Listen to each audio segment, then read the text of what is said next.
Antrian sunatan gratis terlihat di pintu masuk perpustakaan Masjid Al-Markas Al-Islami, Makassar.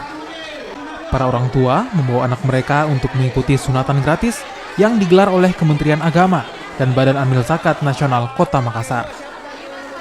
Antusiasme warga yang tinggi hingga peserta sunatan gratis melebihi kuota yakni 150 yang telah disiapkan panitia. Meski telah melebihi kuota, namun panitia dari Basnas tetap memberikan kesempatan sunat gratis bagi anak-anak dari keluarga prasejahtera. Sunatan gratis dilakukan untuk memperingati Tahun Baru Islam 1441 Hijriah.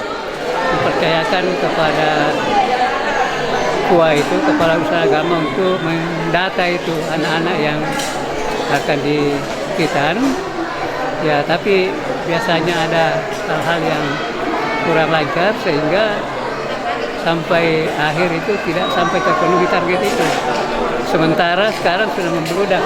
Yang kita lakukan Jadi ini anak-anak yang berasal dari keluarga tidak mampu ya? ya kita prioritaskan saudara kita atau keluarga yang kurang mampu yang ada di wilayah masing-masing